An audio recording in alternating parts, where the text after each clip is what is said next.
Before we begin our journey into the frozen north, please remember to like this video and subscribe to the channel. Your support helps us bring you more deep dives into the world of ice and fire. The others stand as one of the greatest mysteries in the world of ice and fire. While the lords and ladies of Westeros wage their wars over thrones and crowns, an ancient threat stirs in the uttermost north. These beings have haunted the legends of the North for thousands of years. Yet when our story begins, most believe them to be nothing more than tales told by old women to frighten children. The very first pages of our story introduce us to these creatures. Before we meet any of the great houses or learn of political intrigue, we encounter them in the frozen woods beyond the wall. This deliberate choice tells us something important. While men play their games of thrones, the true threat lurks in the darkness of the far north. The small folk call them White Walkers. The learned Meisters might use the term others. The wildlings know them as the cold gods or cold shadows, but by any name they inspire a deep and primal fear in those who believe in their existence, and with good reason, as we shall see. 3 rangers of the Night's Watch ride through the haunted forest on a mission to track wildling raiders. Garrod is an old hand, a man who has lost an ear and fingers to frostbite in his long service. Will is younger, a skilled hunter and tracker. Their commander is Sir Waymar Royce, a young knight of 18 years, noble-born and proud. Will has found the wildlings they seek, but something is wrong. The corpses lie scattered in the snow, frozen solid. There are 8 of them, adults and children alike. Yet the temperature has not been nearly cold enough to freeze people to death. Will reports this to his companions, and Garrod immediately senses danger.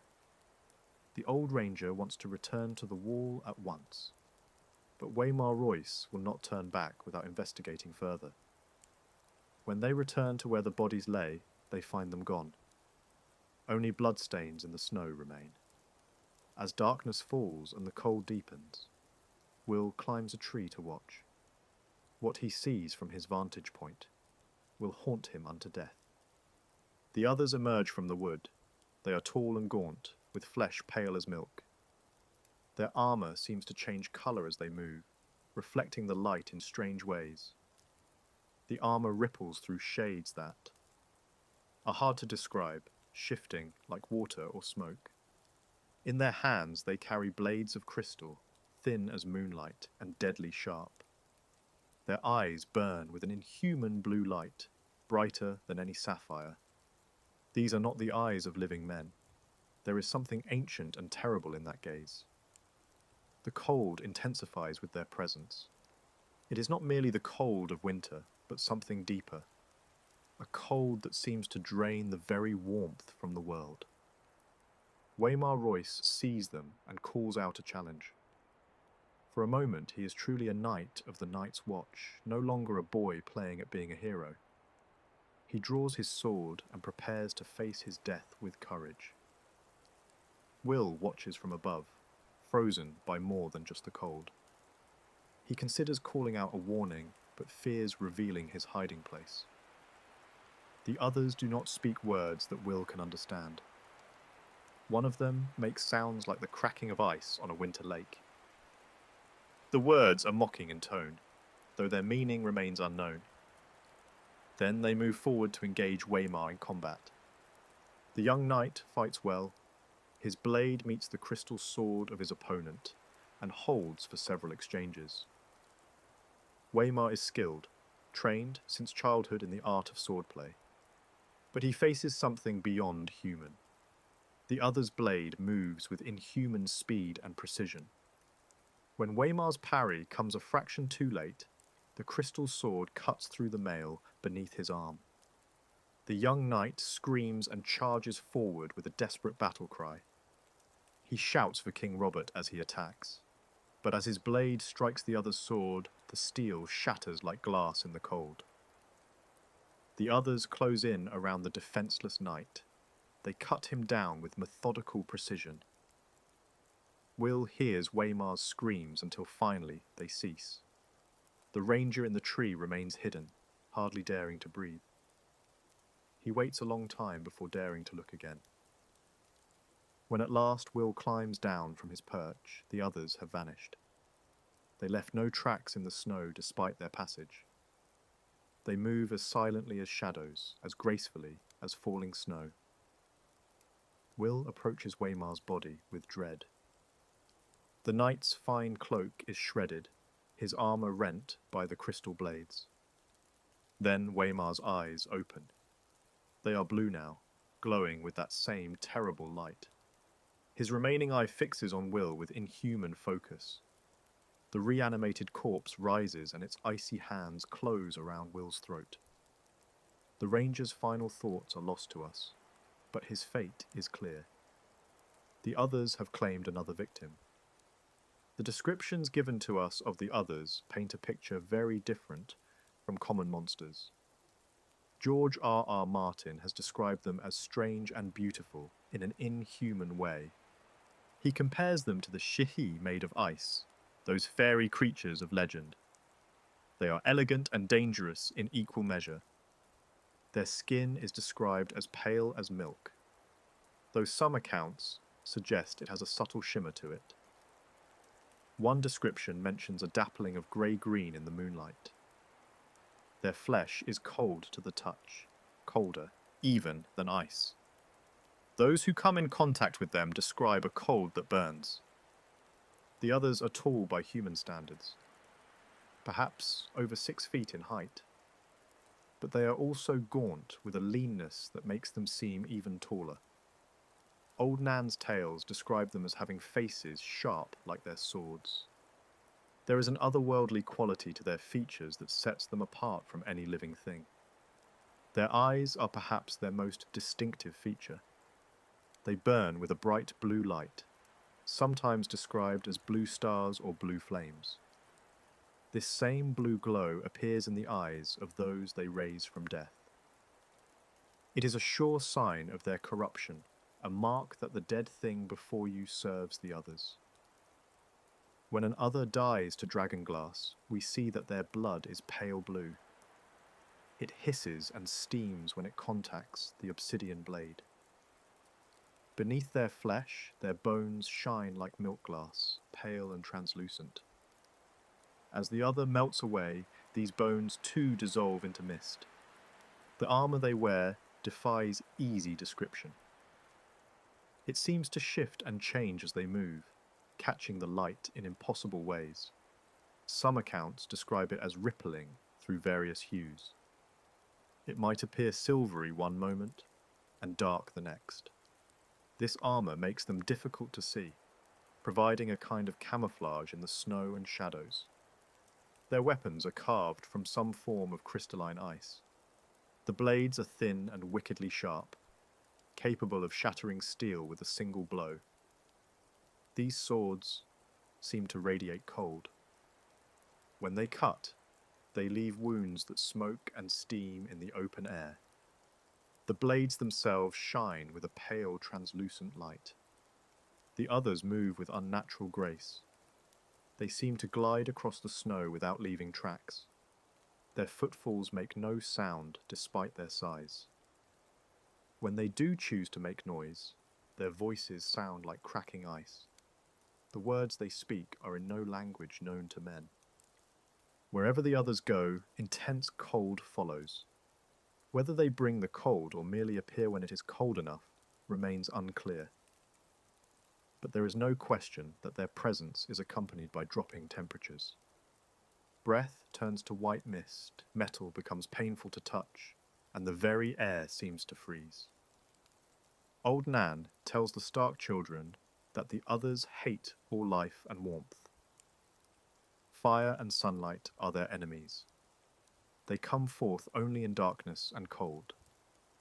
Some tales claim they bring the darkness with them, while others say they simply wait for night to fall. But all agree they are creatures of winter and shadow.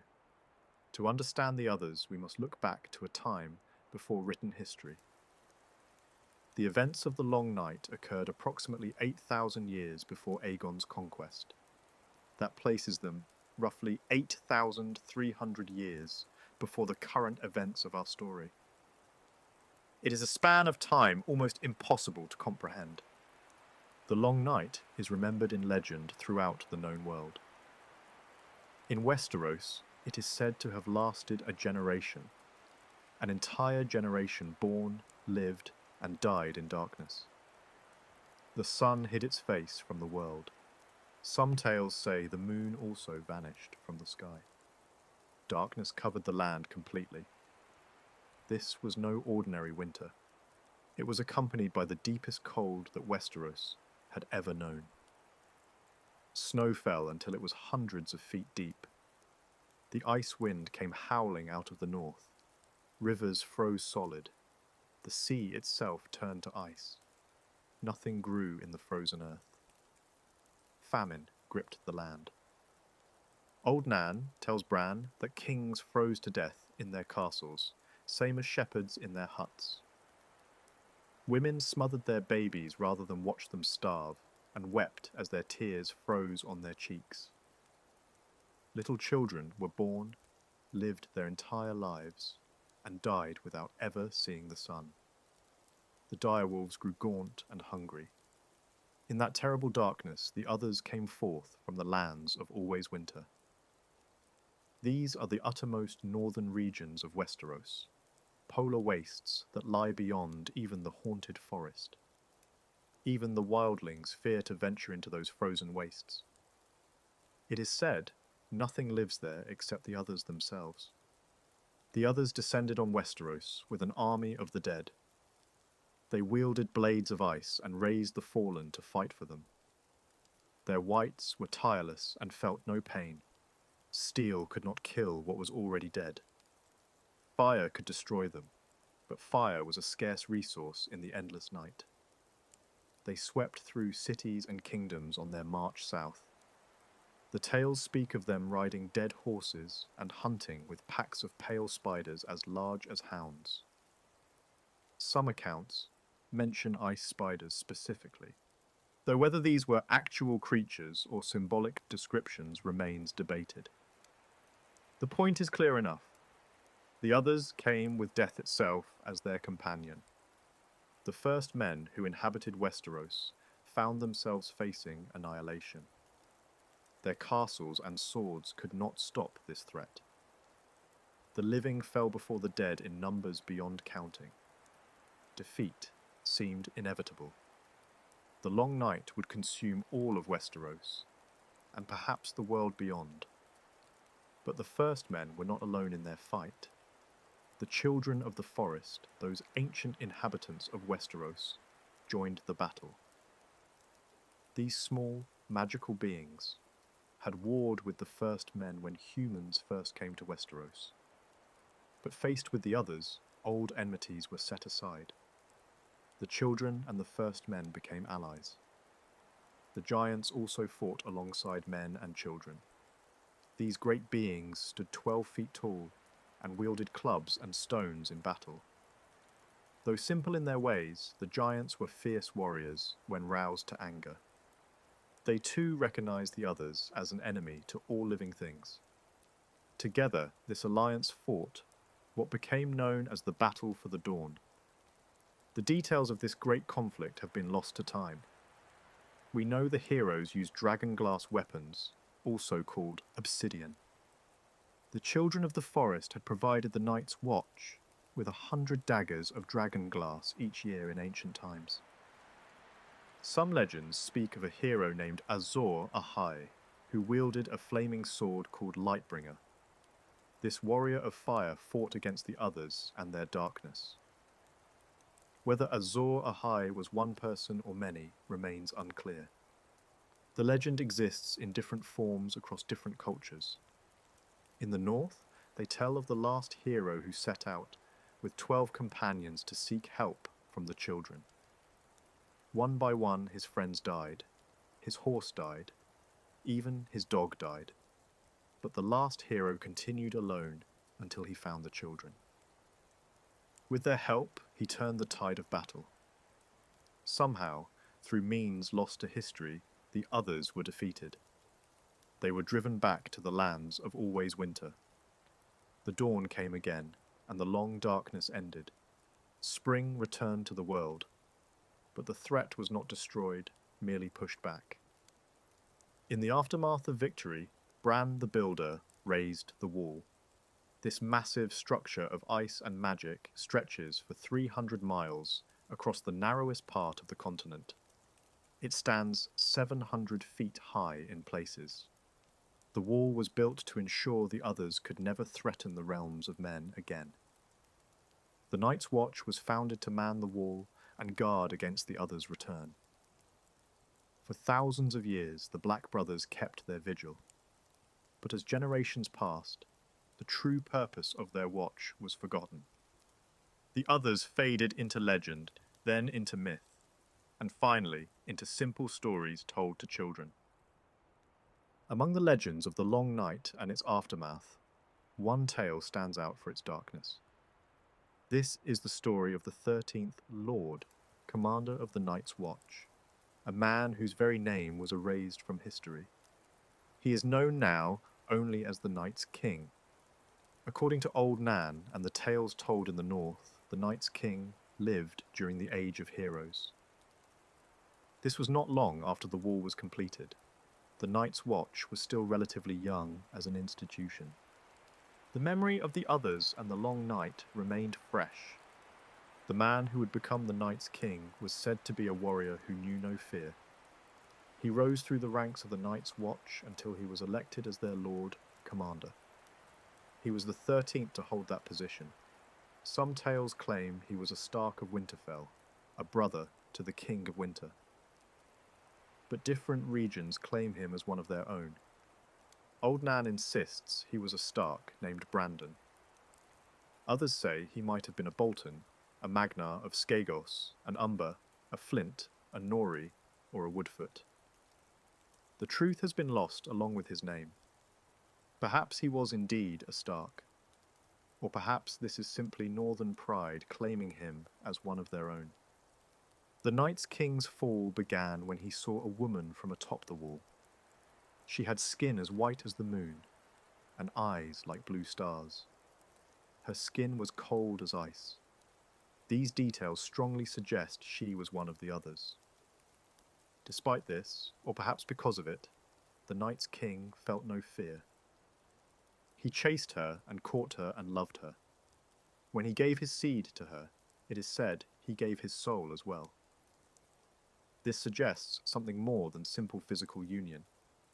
Some dark magic or corruption passed from her to him in their joining. The Night's King became something other than human in that moment.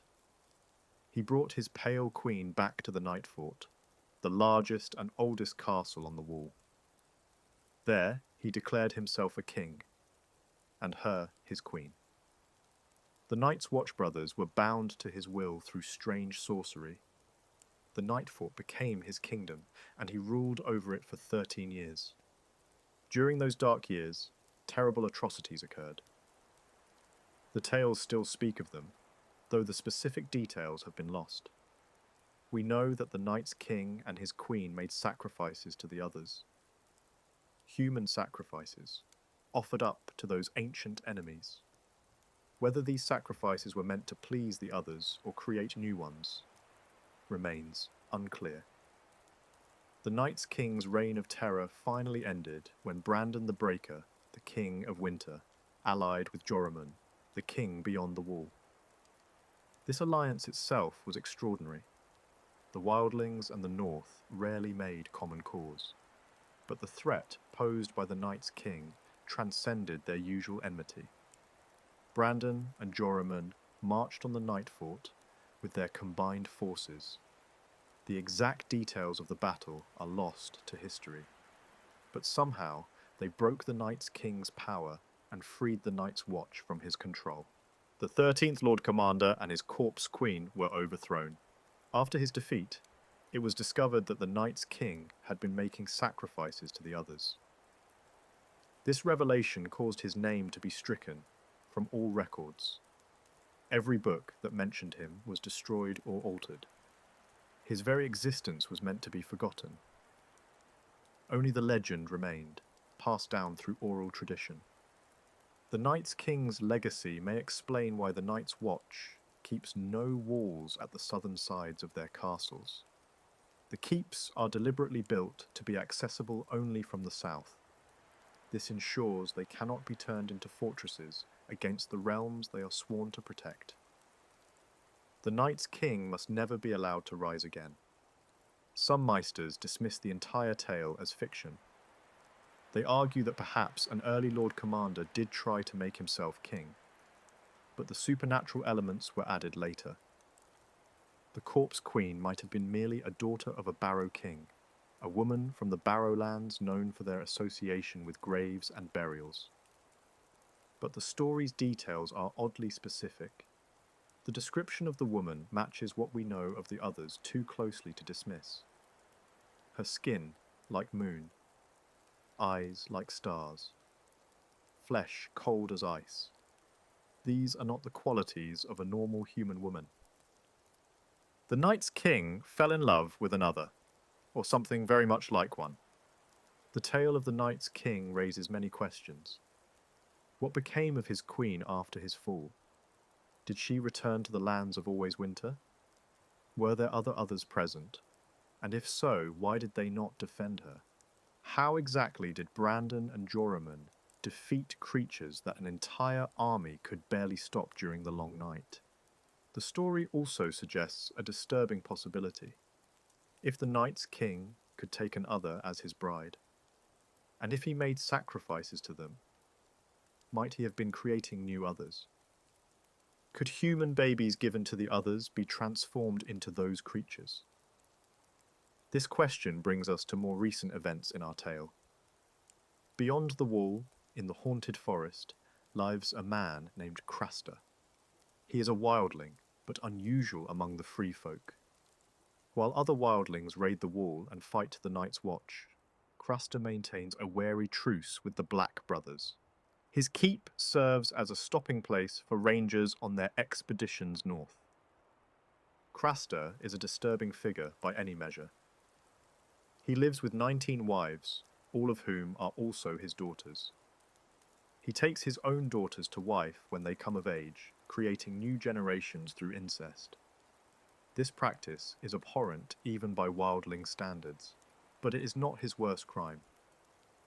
Craster has a policy regarding children born to him.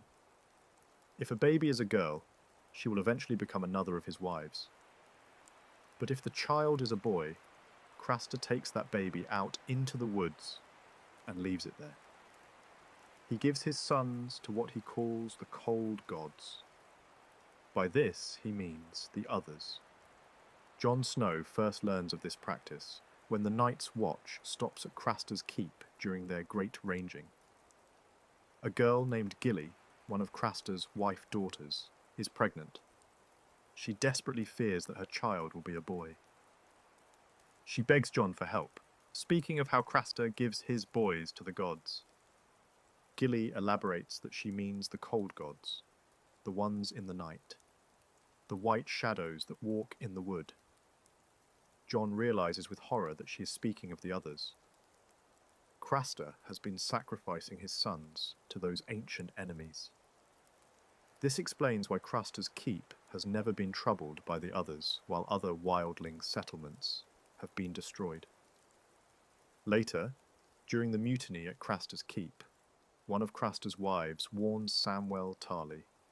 She tells him to flee with Gilly and her newborn son. When Sam asks who will come for the baby, she explains that it will be the boy's brothers. Craster's sons are coming, she says. She can feel the white cold rising in her bones. This statement is chilling in its implications. The old woman refers to the others as Craster's sons, not metaphorically, but literally. She believes that the baby boys Craster has given to the others have been transformed into those creatures. They are the brothers of Gilly's son, and they are coming to claim him for their own. Craster himself is an older man, and he has been practicing this ritual for many years. How many sons has he given to the others? Dozens, certainly, perhaps more. If each of those babies became an other, then Craster has been steadily replenishing their numbers for decades. The thought raises terrible questions about the nature of the others. Are they created from human infants? Must they take human babies to reproduce? Can they not create more of their kind without human children? If so, this would explain why they need sacrifices like those Craster provides. Lord Commander Jeor Mormont knows about Craster's practice. When Jon confronts him about it, Mormont admits the truth. He finds it as abhorrent as Jon does, but Craster's information and hospitality have saved many rangers over the years. The Night's Watch needs allies beyond the wall, even allies as distasteful as Craster. Mormont's pragmatic acceptance of the situation highlights how desperate the Watch's position has become. They are too few and too weak to police the wildlings' customs. They cannot afford to lose Craster's cooperation. So they look the other way while he feeds babies to the darkness. Some readers have speculated about the mechanics of this transformation. How exactly do the others turn a human baby into one of their kind? Is it a magical process? A ritual? Does it happen instantly, or does the child grow into its new form? We have no answers from the books themselves. What we do know is that this practice echoes the Night's King's ancient sacrifices to the others. The 13th Lord Commander was making offerings to those creatures as well. Perhaps he was doing exactly what Craster does now. Perhaps he was trying to create new others to serve him. Craster dies during the mutiny at his keep, but his legacy lives on. How many of his sons walk now as others in the far north? And if human babies can be transformed into others, what does that say about the nature of these creatures? Are they truly a separate species, or are they humans twisted by dark magic into something else? The Great Ranging of the Night's Watch represented the largest expedition beyond the Wall in living memory. Lord Commander Jeor Mormont led 300 men north. 200 came from Castle Black, with the remainder from the Shadow Tower. Their mission was to find Benjen Stark and learn what Mance Rayder planned. The expedition established its base at the Fist of the First Men. This ancient ring fort provided a defensible position with good sightlines. Mormont strengthened the defences with spikes, pits, and caltrops. He stationed watchers around the camp and along the river. Every precaution was taken. While encamped at the Fist, Jon Snow and his direwolf ghost made a discovery. Buried beneath a stone, they found a cache of dragonglass weapons. There were knife blades, leaf-shaped spearheads, and numerous arrowheads, all carved from black obsidian. With them was an old warhorn, cracked and faded. Jon distributed the dragonglass among his friends. He gave Samwell Tarly a spearhead and a dozen arrowheads. He gave Gren and others similar pieces. At the time, no one understood the significance of these weapons. They seemed like mere curiosities from a bygone age. The Night's Watch waited at the Fist for scouting parties to return. But then the attack came.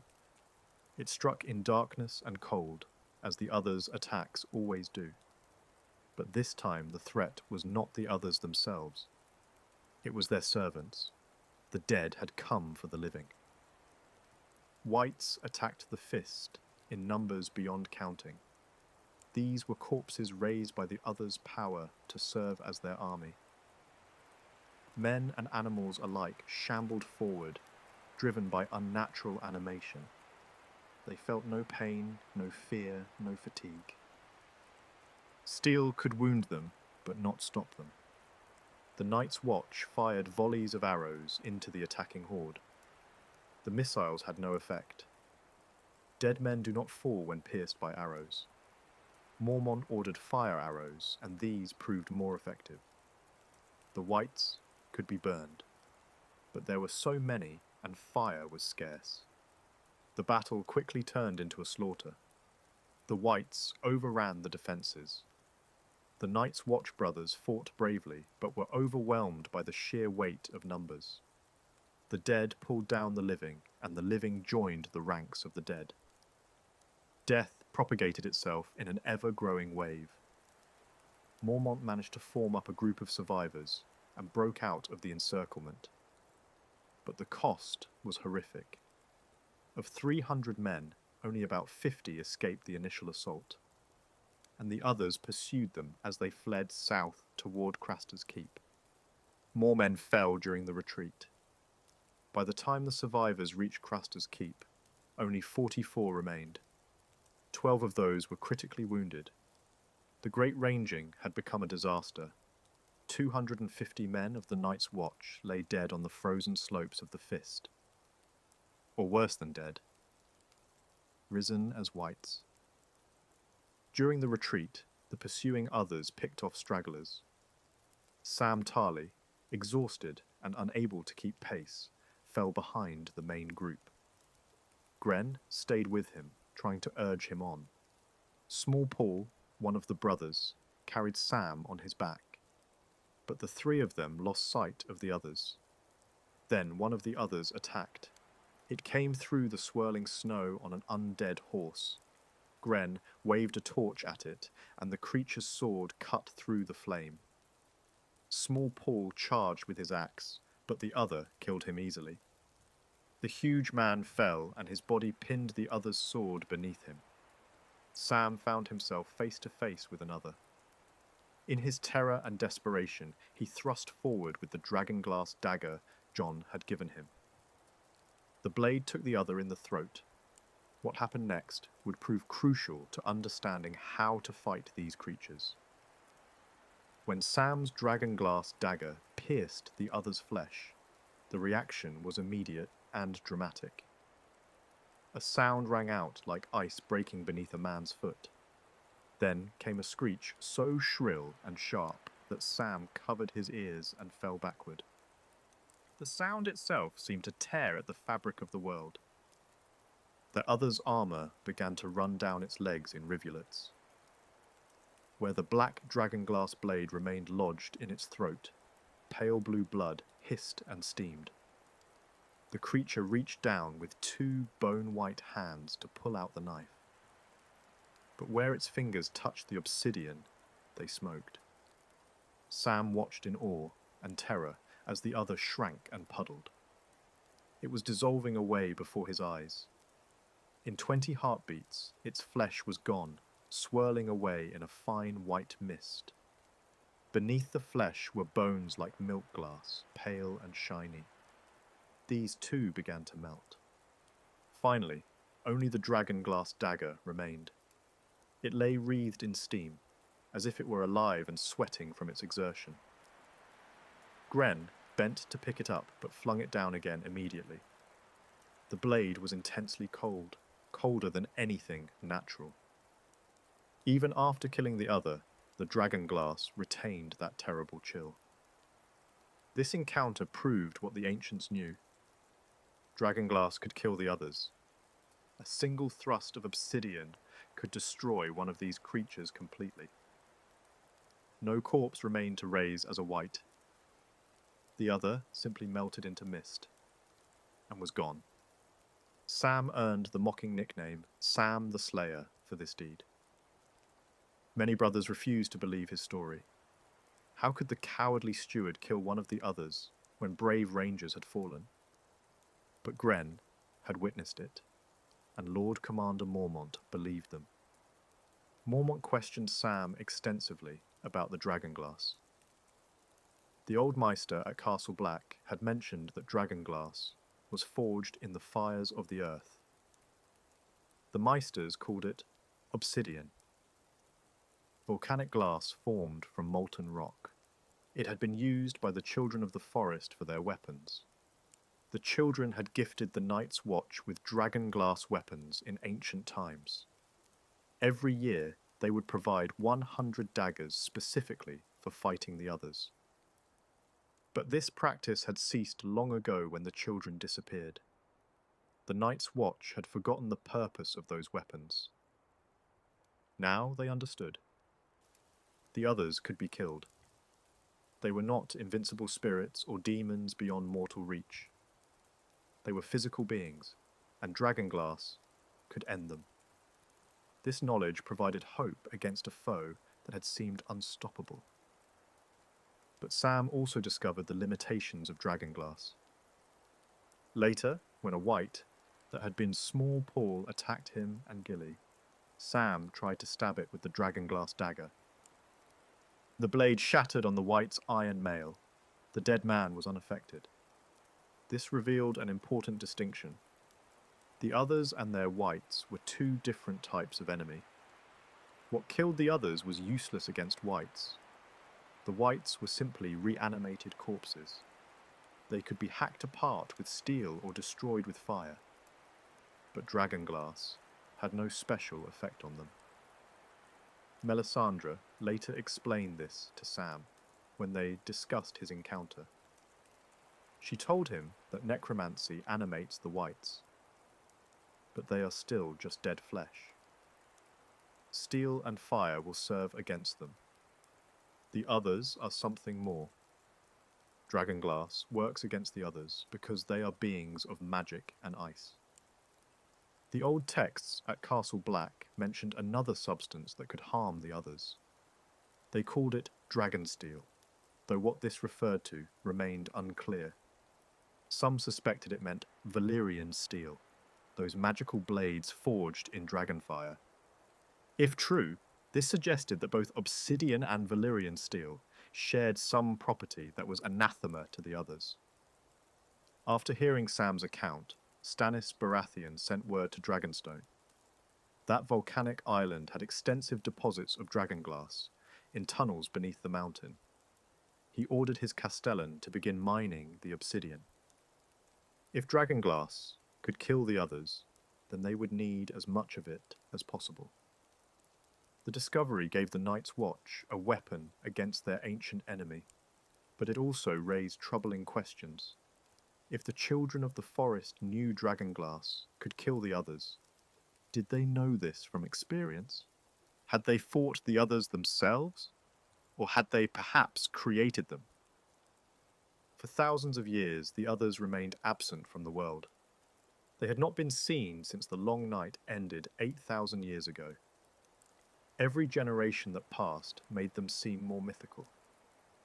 By the time of Robert's Rebellion, even most Northerners considered them mere legend.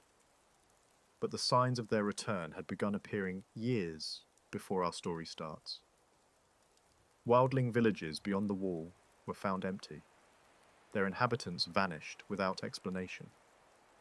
Rangers on patrol reported strange sightings and unsettling encounters. The wildlings themselves had begun to stir. Mance Rayder, a former ranger of the Night's Watch, had united the wildlings in an unprecedented alliance. The king beyond the wall was gathering every tribe and clan, from the frozen shore to the Frostfangs. Tens of thousands of free folk were marching toward the wall. Not to raid or attack, but to flee.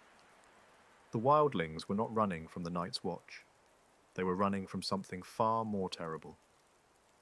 The others had returned to the lands of Always Winter, and their presence was driving the free folk south. Mance understood what was coming, even if the lords of Westeros remained blind. At Castle Black, small signs accumulated. Lord Commander Jeor Mormont mentioned to Tyrion Lannister that fishermen near Eastwatch had glimpsed white walkers. Tyrion dismissed this as superstition, but Mormont knew better. The Black brothers who served on the wall understood that something had changed. Jon Snow reported that Craster was giving his sons to the cold gods more frequently of late. The white cold was coming more often, according to the wildling. This suggested that the others were becoming more active, moving more boldly in the haunted forest. When the corpse of a dead ranger reanimated inside Castle Black itself, the truth became undeniable. The dead could rise. The tales were real. Yet, even this dramatic proof failed to convince most people south of the wall. The great lords were too busy with their wars to heed the warnings. Meister Aemon tried to send ravens to the 5 kings, begging them to set aside their quarrels. He warned of the danger from the north, but his pleas went unheeded. How could men obsessed with crowns and thrones care about ghost stories from beyond the wall? The wildlings knew better. They spoke of the others with genuine terror. Tormund Giantsbane told Jon that the cold gods had been with the wildlings throughout their march. They never attacked in force, but they were always there, lurking at the edges of the light, taking stragglers, raising the dead.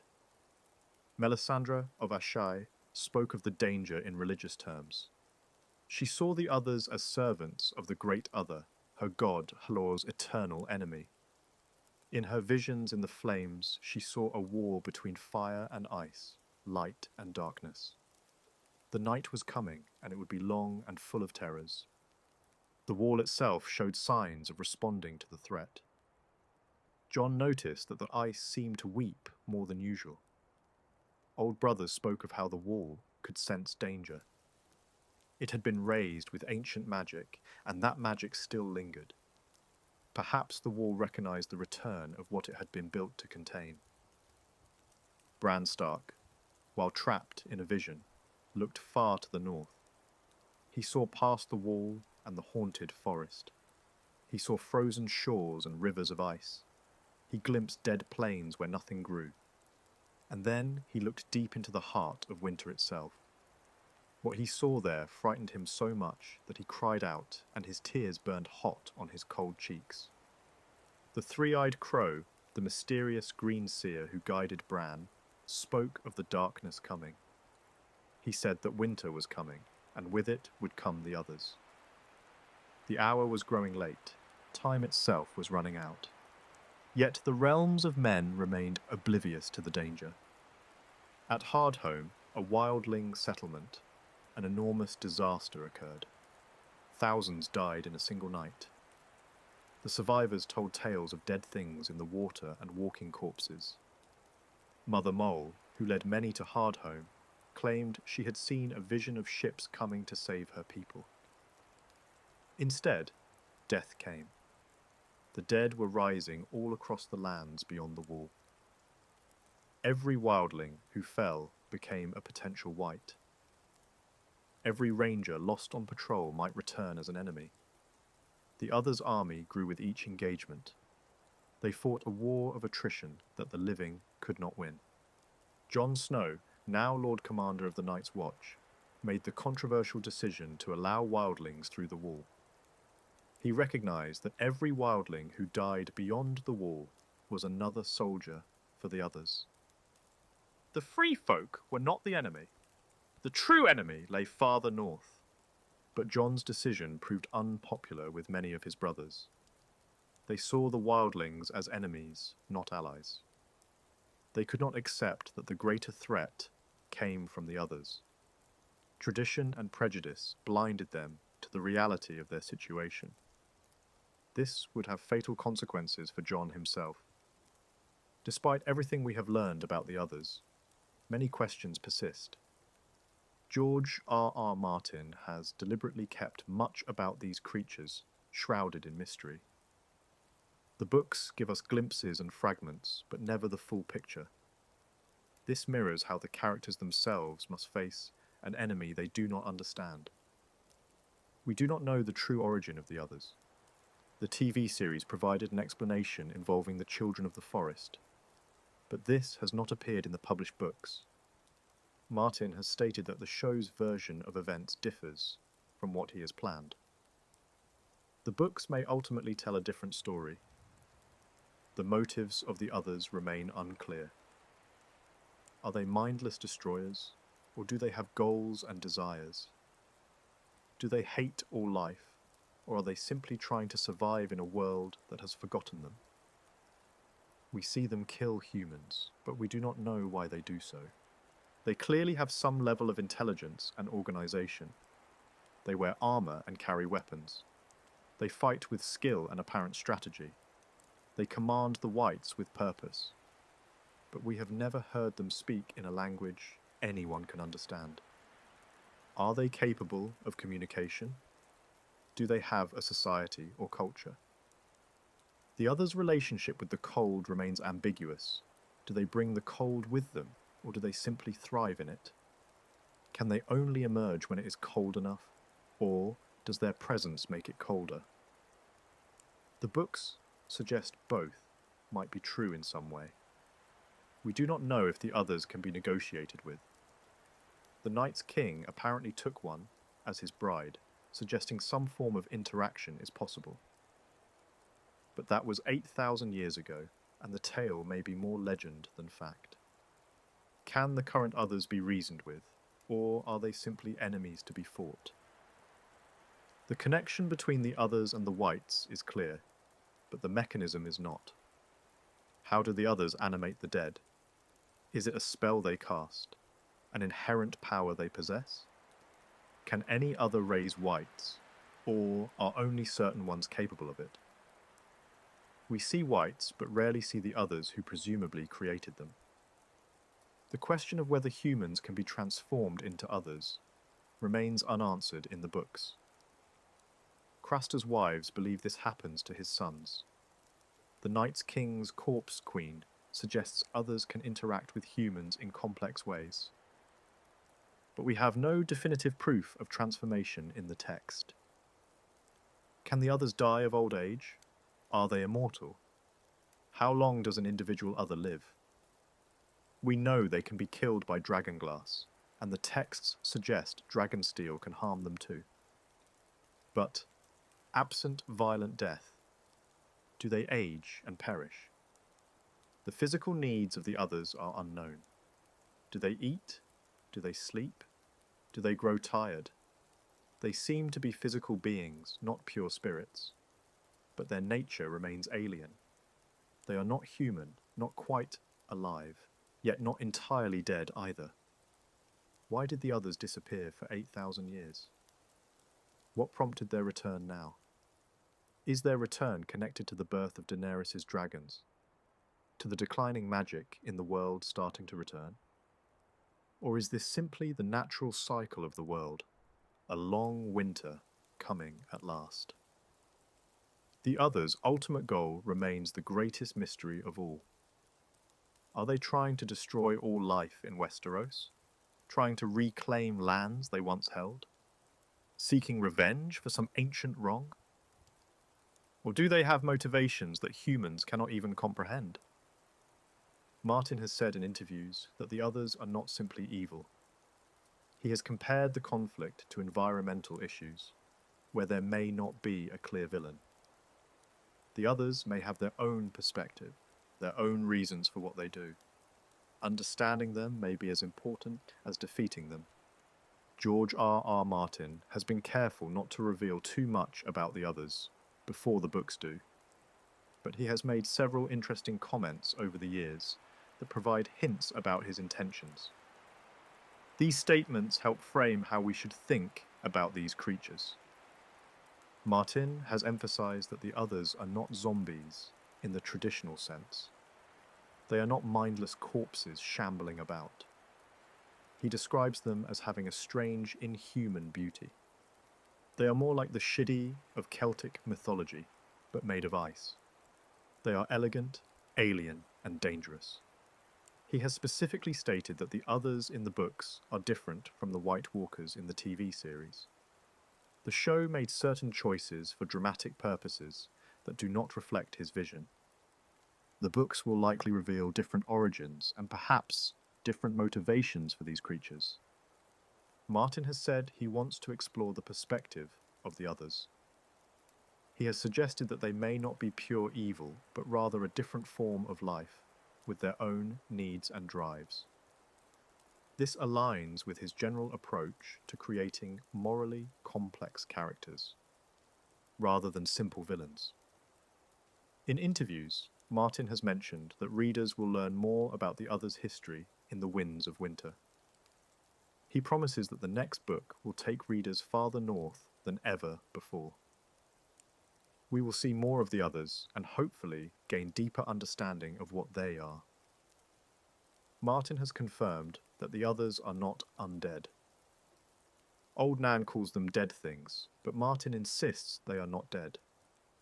They are something else entirely. They may be closer to elemental beings or ancient spirits than to zombies or vampires. The author has hinted that the others have a connection to the magic of ice, just as dragons represent the magic of fire. The title of the series, A Song of Ice and Fire, reflects this duality. The conflict may be as much about opposing forms of magic as about good versus evil. Martin has mentioned that the resolution of the others' storyline will be thematically important to the series. It will not be a simple matter of heroes defeating monsters. There may be a deeper understanding reached or a sacrifice required. The ending will be bittersweet, as he has always promised. He has also stated that not all mysteries will be fully explained. Some questions about the others may remain unanswered. This reflects his belief that fantasy worlds should maintain some sense of mystery and wonder. Not everything needs to be catalogued and explained. The others exist as one half of a fundamental duality in Martin's world. They represent ice and winter, death and darkness. Opposing them are the dragons, which represent fire and summer, life and light. This opposition is not merely symbolic, but appears to be built into the fabric of the world itself. The title, A Song of Ice and Fire, directly points to this conflict. The series explores both sides of this equation. We see the dragons hatched in fire and the others emerging from frozen wastes. Both represent ancient magic, long thought lost. Both inspire awe and terror in equal measure. The Meisters of the Citadel have sought to diminish magic in the world. They preach reason and science. Yet magic is returning, and it manifests in both ice and fire. The dragons grow larger, and the others grow bolder. The magical forces of the world are waking from a long sleep. Melisandre speaks of this conflict in religious terms. Her god, Halor, is the Lord of Light, opposed by the great other. Fire battles ice, light battles darkness. Yet even she admits that shadows cannot exist without light. The two forces are bound together. The wall itself embodies this conflict. It is made of ice, but it was raised to protect the realms of men. It stands as a barrier between the cold north and the warm south. Some believe ancient spells are woven into its structure, blending ice magic with the magic of the children. If the conflict is indeed between opposing forces of ice and fire, then perhaps the solution lies not in the triumph of one over the other, but in balance. Martin's works often feature grey rather than black and white. The answer may involve understanding rather than destruction. The others stand as one of the most compelling mysteries in modern fantasy literature. They combine the primal fear of death and cold with the unsettling beauty of an alien intelligence. They are not orcs or demons, but something stranger and more interesting. What we know for certain is relatively little. They come from the far north. They wield ice weapons. They raise the dead to serve them. Dragonglass can kill them. Fire and sunlight are their enemies. They have not been seen for 8,000 years. What we suspect but cannot prove is more extensive. They may transform human infants into new others. They may have some connection to the Night's King of legend. They may be a form of ancient magic given physical shape. They may have their own culture and language that we do not understand. The books have painted the others as a looming threat, but one that remains mostly off-page. We see their effects more than the creatures themselves. We encounter their wights more often than we see the others. This creates a sense of dread, of something terrible approaching but not yet arrived. In the television series, the others were ultimately defeated through direct combat. But Martin has suggested the books may take a different path. The resolution may be more complex, more nuanced. Understanding the others may prove as important as fighting them. As we await the winds of winter, the mystery of the others deepens. What will we learn about them in the next book? Will their true nature be revealed? Will we discover their motives and goals? Or will they remain enigmatic to the end? The distinction between the book Others and the show's White Walkers has become increasingly important. Readers must remember that the television series diverge from the books in many ways. The answers provided by the show may not be the answers Martin has planned. The Others remind us that winter is coming. Not just a season, but a metaphor for the cold realities we must face. They represent the forgotten dangers we ignore at our peril. They embody the consequences of forgetting our history and dismissing our legends. In a series filled with political intrigue and complex characters, the Others provide something else entirely. They are the external threat that makes all the infighting seem petty. They are the reminder that some dangers transcend human conflicts. They are the ice that waits patiently for fire to burn itself out. Whatever their ultimate role in the story, the Others have already served an important narrative function. They frame everything else that happens. While lords and ladies play their game of thrones, death marches south from the land of always winter. The game will end, one way or another. And when it does, only those who prepared for winter will survive. The complete lore of the Others, as it exists in the published books, is a masterclass in creating compelling mystery. Martin has revealed just enough to fascinate us, while withholding enough to keep us guessing. The Others are terrifying precisely because we do not fully understand them. As you drift towards sleep, consider the frozen north. Imagine the lands of always winter where no man dwells. Picture beings of ice and ancient magic, patient and cold. They have waited 8,000 years. They can wait a little longer. But winter is coming, and when it arrives, the true song of ice and fire will finally be sung.